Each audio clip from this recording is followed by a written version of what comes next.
stepping stone to success. Rohini College of Engineering and Technology near Anju Gramam Junction, Kanyakumari Main Road, Palkulam. இதுவரை தமிழ்நாடு இளைஞர் காங்கிரஸிலே மாநில பொதுச் செயலாளராக தேர்தலிலே பங்கு பெற்று கிட்டத்தட்ட 22,000 வாக்குகள் பெற்று நான் பொதுச் செயலாளராக இளைஞர் காங்கிரஸிலே தேர்வு செய்யப்பட்டு பணியாற்றி கொண்டு வந்தேன். அதுபோல கட்சிக்காக பல்வேறு விவாத அரங்கங்கள் மற்றும் பொதுக்கூட்ட அரங்கங்களிலே பங்கெடுத்து போராட்டங்களிலே பங்கெடுத்து வந்தேன். கடந்த தேர்தலிலே 2026 சட்டமன்ற தேர்தலிலே கூட்டணி அமைவதில் ஒரு சலசலப்பு ஏற்பட்ட போது கூட ஜனநாயக அடிப்படையில் இந்த தேசத்திற்கான கோர் வேல்யூஸை பாதுகாக்கக்கூடிய கட்சிகளாக காங்கிரஸும் திமுகவும் தான் இருக்கிறது.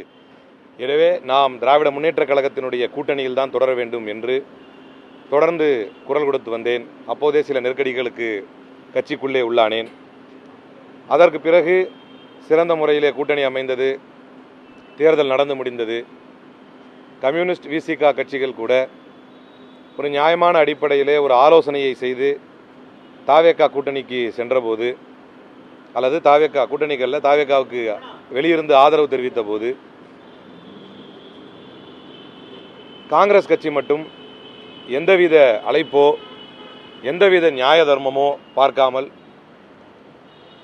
ஜனநாயக போக்கிலும் மதசார்பின்மையிலும் தன்னுடைய உறுதியை எந்த நிலையிலும் உறுதிப்படுத்தி காட்டாத விஜய் என்கின்ற ஒரு அன்டெஸ்டட் நபரை நம்பி இந்தியாவுடைய கிராண்ட் ஓல்ட் பார்ட்டி காங்கிரஸ் என்றதை நான் கண்ணியத்திற்குட்பட்டு கட்சி ஜனநாயகத்திற்குட்பட்டு விமர்சித்த போது என் மீது செல்லாத ஒரு இடைக்கால நடவடிக்கையை கட்சி எடுத்தது. அது செல்லுபடி ஆகாது. ஏன்னா யூத் காங்கிரசினுடைய நேஷனல் இன்சார்ஜாக இருக்கக்கூடிய ஒருத்தர், அவரே ஒரு அணி நிர்வாகி தான். அவர் அதிகபட்சம் நான் ஒரு எலெக்டட் ரெப்ரசன்டேட்டிவ், என்னை ஒரு ஷோகாஸ் நோட்டீஸ் கொடுத்துருக்கலாம், கூப்பிட்டுருக்கலாம். ஆனால் அதையும் செய்யாமல் ஜனநாயக விரோத போக்கில் ஒரு தற்காலிக நடவடிக்கை எடுக்கிறார். அதை தாண்டி அவர் என்ன செய்கிறாருன்னா, ஆல் அதர் பார்ட்டி ஆக்டிவிட்டீஸ் அதிலிருந்தும் இவருக்கு சஸ்பெண்ட் பண்ணுறோம் அப்படின்னு ஜனநாயகத்துக்கு எதிராக கட்சியினுடைய உட்கட்டமைப்புக்கு எதிராக ஒரு நடவடிக்கையை எடுக்கிறார். அதை நான் பெருசாக மைண்ட் பண்ணலை. ஆனால் தொடர்ந்து இந்த கூட்டணியை உடைத்ததோடு மட்டுமல்லாமல், ஏன்னா தேசிய அளவில் நம்முடைய திராவிட முன்னேற்ற கழகத்தின் தலைவர் எவ்வளோ பெரிய முன்னெடுப்பை எடுத்து வருகிறார், இன்ன பிற மாநில கட்சிகளுடைய தலைவர்கள் எப்படியெல்லாம் இதை போற்றி வருகிறார்கள் திராவிட முன்னேற்ற கழகத்தின் தலைவர் அவர்களை என்று பார்த்த பின்பும், ஜனநாயகன் தன்னுடைய திரைப்பட விஷயமாக இருந்தாலும் சரி, திருப்பரங்குன்றம் இஷ்யூவாக இருந்தாலும் சரி, இந்தியா முழுக்க கிறிஸ்தவர்கள் தாக்கப்பட்ட விஷயமாக இருந்தாலும் சரி, இப்படி எந்த விஷயத்திலுமே பாரதிய ஜனதா கட்சியை எதிர்த்து பேசுவதல்ல, பாஜக என்கின்ற ஒரு வார்த்தையை கூட சொல்ல பயப்படுகின்ற ஒரு நபரோடு காங்கிரஸ் கட்சி கூட்டணி வைத்தது தவறு என்று தொடர்ந்து நான் கூறி வந்தேன். அந்த இடைக்கால நடவடிக்கையை தொடர்ந்து நானே முன்வந்து ராஜினாமா செய்தேன்.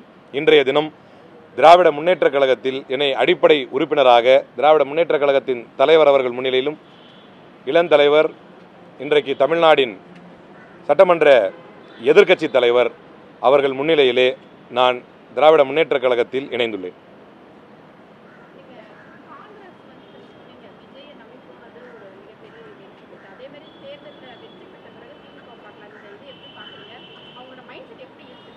இல்லை, நான் ஏற்கனவே சொன்னது போல இரண்டு எம்எல்ஏக்களை வைத்திருக்கக்கூடிய கம்யூனிஸ்டுகள், விசிகா கட்சி, இவர்களெல்லாம் எவ்வளவு அழகாக போஸ்ட்போல் அலையன்ஸ் கூட இல்லாது வெளியிருந்த ஆதரவு அப்படிங்கிற அடிப்படையில் கூட ரொம்ப அழகான அடிப்படையில் அதை பற்றி விவாதித்து கட்சி முடிவு செய்யும் அப்படின்னு டைம் எடுத்து எந்த கட்சியினுடைய தலைமையிலே கூட்டணியை சந்தித்தோமோ, அதாவது தேர்தலை சந்தித்தோமோ, அந்த கட்சி தலைவரை சந்தித்து அவரிடத்தில் பேசி ஒரு ஜனநாயகத்துக்கு அழகான ஒரு ரூபத்தை காட்டினார்கள். ஆனால் எடுத்தம் கவுத்தன்னு ஓடுறதை பார்த்தா, இதுவரை போஸ்ட்போல் அலையன்ஸில் டெல்லியில் அரவிந்த் கெஜ்ரிவாலோடு இதே போல தான் கூட்டணி வைத்தோம். என்ன நடந்தது அப்படிங்கிறது தி ரெஸ்ட் இஸ் ஹிஸ்டரி. அப்படி கூட்டணி வைத்ததுடைய விளைவு காங்கிரஸையே காரணம் காட்டி அடுத்த சில மாதங்களில் ஆட்சியை கலைத்து விட்டு மீண்டும் தேர்தலை சந்தித்து மிக பெரும்பான்மை, என்னுடைய if I am not wrong 67 சீட்டுகளை ஜெயிச்சார். 70க்கு ஜெயிச்சுட்டு இன்னைக்கு காங்கிரஸ் ஹிஸ்டரி ஆகிப்போச்சு. அங்கே வரலாற்றில் இல்லை காங்கிரஸ். அது சரி, கெஜ்ரிவாலுக்கு அப்புறமா காங்கிரஸ் வரும்னு பார்த்தா கெஜ்ரிவாலுக்கு பிறகு பாஜக வந்துருச்சு. இன்னைக்கு காங்கிரஸ் சீன்லேயே இல்லை. அவ்வளோ பெரிய ஆட்சி செய்த முன்னாள் முதலமைச்சர் Sheila Dikshit, she stays in the history alone now. அவர்கள் இன்னும் வரலாற்றில் தான் இருக்காங்களே தவிர அவர்களை பற்றி சுவடில்லை. மகாராஷ்டிராலையும் இதே மாதிரி ஒரு போஸ்ட்போல் அலையன்ஸ் ஒன்று வச்சு சிவசேனாவோட, இன்னைக்கு காங்கிரஸ் எங்கே இருக்குன்னு அடையாளமே தெரியல. இவைகள் எல்லாம் சொல்லப்போனால் ஒரு நல்ல எஸ்டாப்ளிஷ் பார்ட்டியா கெஜ்ரிவாலை கூட வந்து இவரோட கம்பேர் பண்ண முடியாது. அவர் ஏதோ ஒரு வகையில் ஊழலுக்கு எதிராக நின்று போராடி அரசு பதவியில் இருந்து அதை ராஜினாமா பண்ணிட்டு வந்த அவரே இந்த மாதிரி ஒரு அலையன்ஸ் வைக்கிறப்ப அது காங்கிரஸ் கட்சிக்கு ஆபத்தாக இருக்கிறது என்பதை நாம் உணர்ந்திருக்கிறோம். இருந்தபோதும் கூட தமிழ்நாட்டில் இது ஒரு பக்கம், இவர்கள் கெஜ்ரிவால் அளவுக்கோ உத்தவ் தாக்கரே அளவுக்கோ கூட அரசியல் அனுபவம் இல்லாத, பாஜகவை எதிர்ப்பதில் கொள்கை அளவில் சித்தாந்த தெளிவில்லாத, இதுவரைக்கும் எதையுமே வெளிப்படையாக பேசாத, எல்லாத்துக்கும் ஒரு உச்சபட்சம் என்ன அப்படின்னா ஏன் கருத்து சொல்லவில்லை என்று கேட்டால் அது வந்து ஒரு ஸ்ட்ராட்டஜி அப்படிங்கிறாங்க. எனக்கு தெரிய உலக வரலாற்றில் எத்தனையோ போராளிகள் வரலாற்றை படிச்சிருக்கிறோம், எத்தனையோ சிந்தனைவாதிகளை சித்தாந்தவாதிகளை பார்த்துருக்கிறோம், படிச்சிருக்கிறோம். யாருமே தனக்கு இந்த ஒரு அநீதி தன்னுடைய கண்ணுக்கு முன்னால் நடக்கும் பொழுது அங்க வாய்மூடி இருப்பது, அமைதியாக இருப்பது, கருத்து சொல்லாமல் இருப்பது ஸ்ட்ராட்டஜி அப்படின்னு சொன்ன தலைவர்கள் இதுவரைக்கும் நான் பார்த்ததில்லை. வேண்டுமென்றால் இனிமே வரலாற்றில் விஜய் அவர்கள் எழுதப்படலாம், அவர் கரெக்டாக பண்ணாருன்னா.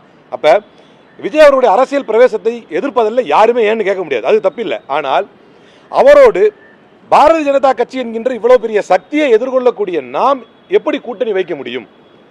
எந்த மாதிரியான கொள்கையின் அடிப்படையில்? அதே மாதிரி இப்போ நீங்க கேள்வி கேட்ட மாதிரி அவர் வந்து in future he should not alive with communal forces அப்படின்னு நாங்கள் வந்து அவர்கிட்ட உத்தரவாதம் வாங்கணும் அப்படின்றாங்க. அப்படி அவர் எதுவும் இப்போ எல்லா கட்சிக்கும் அவர் போய் பார்த்தார். காங்கிரஸ் கூட்டணி காங்கிரஸ் வந்து ஆதரவு கொடுத்ததுக்கு பிறகுதான் போய் பார்த்தார். மற்ற கட்சிகளுக்கெல்லாம் ஒரு சின்ன சந்துக்குள்ள இருக்கக்கூடிய ஒரு பெரிய பாரம்பரியமிக்க கட்சியுடைய ஆஃபீஸ் வந்து ஐஎம்எல் ஆஃபீஸ். ஆனால் அதுக்குள்ளே தேடி போறார் ஆதரவு பெறணும்னு. ஆனால் இவ்வளோ வேகமாக போய் ஆதரவை காங்கிரஸ் தர வேண்டிய அவசியம் என்ன? இது புரியல. இது வரைக்கும் நான் பார்த்த, நான் ரசித்த, நான் வியந்து பார்த்த தலைவர் ராகுல் காந்தியுடைய செயலாக இதை நான் பார்க்கவில்லை. அதனுடைய முடிவு தான் இப்படியெல்லாம் ஒரு அலையன்ஸ் வச்சு பாரதிய ஜனதா கட்சி எப்படி எதிர்கொள்ள போறோம் என்கின்ற கேள்வி 2029 தேர்தல் இருக்கிறது. இவைகளை விஜய் போன்ற நபரை வைத்துக் கொண்டு இப்படியெல்லாம் இந்த தேர்தலை எதிர்கொள்ள முடியுமா? போஸ்ட்போல் அலையன்ஸ் நம்முடைய முடிவு என்னவாக இருந்தது? இல்ல இவங்க சொல்ற மாதிரி நம்மளுக்கு கூட்டணியில வந்து அங்க வைக்கிறதுக்கு தராங்க, அதாவது பவர் ஷேரிங் கொடுக்குறாங்க என்று சொல்வது உண்மை என்றால் 2006-11 அதற்கான வாய்ப்பு இருந்தபோது கூட அன்னை சோனியா காந்தி அவர்கள் அந்த பவர் ஷேரிங் வாய்ப்பு வேணான்னு சொன்னது வந்து தெரிஞ்சுக்கிட்டே கட்சியை வளர்ச்சி வேணான்ட்டாங்களா சோனியா காந்தி அப்படின்ற ஒரு கொஸ்டின் வரும். ஸோ அன்ஆன்சர்டு கொஸ்டின் நிறைய இந்த கூட்டணியில் இருக்கிறது. அந்த அன்ஆன்சர்டு கொஸ்டின் எல்லாமே நம்முடைய முதிர்ச்சியின்மையை காட்டுமோ?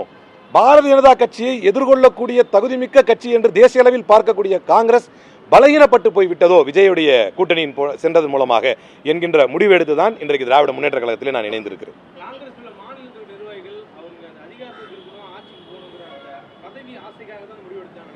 இல்ல, நீங்க விஜய் அப்படிதான் இருக்கிறார். ஹவு பவர் ஹங்கிரி இஸ் நீங்க பார்க்கலாம். தீய சக்தி திமுக என்றார். அந்த தீய சக்தி நியாயமா பார்த்தா திமுகவை எதிர்க்கக்கூடிய கட்சி அதிமுக. அவர் போய் என்டிஏல இருந்து வெளியே வாங்க, நம்ம சேர்ந்துக்கலாம் அப்படின்னு அதிமுக கூட சேர்ந்து எடப்பாடி பழனிசாமி பேசி கூட ஒரு அலையன்ஸ் கொண்டு வந்திருக்கலாம். அதை யாரும் கொஸ்டின் கேட்டிருக்க மாட்டாங்க. என்டிஏவோட வெளியே வரும்போது அவர் தன்னை பெரியாரை கொள்கை தலைவராக ஏற்றுக்கொண்டிருக்கும் பட்சத்தில். ஆனால் அதை விடுத்து என்ன செஞ்சார் அப்படின்னா, யாரை தீய சக்தி என்றாரோ, யாரை எதிர்த்தாரோ அந்த கட்சியின் தலைமையில் அமைந்த கூட்டணி கட்சிகளையே விலை பேசி வாங்குகிறார். ஏன் அந்த வார்த்தையை சொல்றேன் நான், விலை பேசி வாங்குறாருன்னு? கல்லாப்பெட்டி கூட்டணி என்று சொன்னார் காங்கிரஸை. நம்மகிட்ட இருக்கிறதா ஒரிஜினல் காங்கிரஸ், அங்க இருக்கிறது கல்லாப்பெட்டி கொடுத்து விலைக்கு போன காங்கிரஸ் அப்படின்னாரு. இப்ப அவர் யாரை கூட்டணிக்கு அழைத்தாரோ அவர்கள் கல்லாப்பெட்டி காங்கிரஸா அல்லது விலை போன காங்கிரஸா என்கின்ற கேள்விக்கு வந்து யார் பதில் சொல்லணும்னா, உண்மையிலேயே தலைவர் ராகுல் காந்தியை நேர்மையாக உள்வாங்கி இருக்கக்கூடிய, காங்கிரஸ் கொள்கைகளை நேர்மையாக உள்வாங்கி இருக்கக்கூடியவர்கள் அதை சிந்திச்சு பார்க்கணும். இவ்வளவு நம்மளை இழிவா பேசி, இவ்வளவு நம்மளை மோசமா பேசி, கல்லாப்பெட்டி கூட்டணி என்று நம்மை பேசியவர் தேர்தலுக்கு பின்னால் கொஞ்சம் கூட அறம் இல்லாமல், நடந்ததோ நடக்கலையோ, இந்த திமுக அதிமுக கூட்டணி ஒரு பேச்சு போச்சு இல்லையா, நடந்ததோ நடக்கலையோ அது அப்பாற்பட்டது. ஆனால் அதற்கு பொங்கி எழக்கூடியவர்கள், ஐயோ திமுக அதிமுக கூட்டணி வைக்க போறாங்க, திமுக அதிமுக கூட்டணி வைக்க போறாங்க என்று பொங்கி எழக்கூடிய யாரும் விஜய் எவ்வளவு பெரிய ஜனநாயக படுகொலை செய்திருக்கிறார். ஒரு பக்கம் போறாரு, திமுக ஆதரவு கட்சிகள் கூட்டணி கட்சிகளுடைய தலைவர்களே சந்தித்து அதை உடைத்து அந்த திமுக தலைமையில் பெற்ற வெற்றியில் இருக்கக்கூடிய கட்சிகளையே தன் பக்கம் இழுக்கிறார். இது பத்தாதுன்னு எல்லாரையும் சந்திச்சார். வாக்கு சதவீதமே ஒண்ணுமில்லாத சீமானை கூட போய் சந்திச்சார். சந்திச்சுட்டு எடப்பாடி பழனிசாமி அவர்களை திட்டமிட்டு சந்திக்கல. ஒரு கட்டசே எல்லாரும் போய் பார்த்தாரு அப்படிங்கிறது உண்மை அப்படின்னா எடப்பாடி பழனிசாமி பார்த்திருக்கணும். ஆனால் ஜனநாயகத்துக்கு எதிராக, ஜனநாயக விரோத போக்குடன் ஒரு பொதுச் செயலாளரோடு மோதல் போக்கை கையாண்டு கொண்டிருக்கக்கூடிய ஒரு தனி குழுவை போய் பார்க்கிறார். இது ஜனநாயக விரோதம். இதை தாராளமாக விஜய் செய்கிறார். அதற்கு காங்கிரஸ் கட்சியுடைய தலைவர்கள் நமக்கு சீட்டு, நம்மளுக்கு வந்து அமைச்சரவையில் இடம் கொடுத்துட்றாங்க அப்படின்னா 6-11 அதுக்கான வாய்ப்பெல்லாம் இருந்துச்சு. அதுதான் காரணம்னா, அமைச்சரவையில் பவரில் நம்ம கூட இருந்தால் கட்சி வளர்ந்துரும் அப்படின்னா எப்போதுமே பவர்லேயே ஒட்டி இருக்கக்கூடிய ஜி கே வாசன் தான் தமிழ்நாட்டின் பெரிய சக்தியாக இருந்திருக்க முடியும். பவரில் ஒட்டியிருந்தா கட்சி வளர்ந்தோம் அப்படின்னா மகாராஷ்டிரா நம்முடைய நிலைமை என்ன? அமைச்சராக கூட இருந்தோம் பல இடங்களில். ஆனால் ஒன்றும் இல்லை. அதுவல்ல, பாத யாத்திரை நடத்தினார்கள், கட்சியை வளர்த்தார்கள். ரேவந்த் ரெட்டியும் ராஜசேகர் ரெட்டியும் இவங்கெல்லாம் கட்சியை நல்லா வளர்த்தாங்க. அது கட்சியை வளர்க்கறதுக்கான ஸ்டைல் வேற. இங்கு 2 சவால்களை நாம் எதிர்கொண்டிருக்கிறோம் தமிழ்நாட்டில். ஒன்று, பாசிச சக்திகளை எதிர்கொள்ளக்கூடிய தெம்புமிக்க தலைவர் யார் என்பதில் தான் போட்டி. அப்படி தெம்பு திராணி மிக்க தலைவர்களில் இந்தியாவே திரும்பி பார்க்கக்கூடிய அகிலேஷ் யாதவ் தன்னுடைய வருத்தத்தை தினந்தோறும் ட்வீட் போட்டு பதிவு செஞ்சுட்டு இருக்காரு. எப்படி இப்படி திமுகவின் தலைவருக்கு நடந்தது?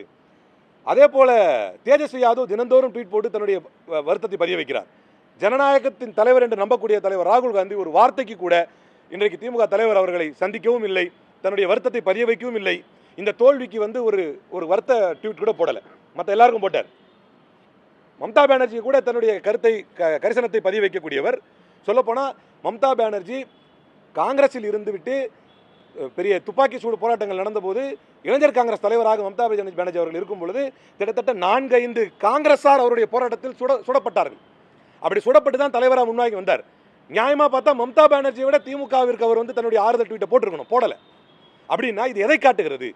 விஜயின் ரசிக மனப்பான்மைக்கு தலைமைகள் பலியாவது தமிழ்நாட்டின் மதசார்பற்ற ஒரு போக்குக்கும் ஒரு பாரதிய ஜனதா கட்சியை எதிர்கொள்ளக்கூடிய ஒரு தன்மைக்கும் ஆபத்தாக பார்க்கிறேன். அதனால் காங்கிரஸ் கட்சியில் இருந்து விலகி இந்தியா முழுக்க பாசிச சக்திகளுக்கு சிம்ம சொப்பனமாக திகழக்கூடிய திராவிட முன்னேற்ற கழகத்தில் என்னை உறுப்பினராக இன்னைக்கு அதுக்கு தான் இணைச்சுக்கிறேன்.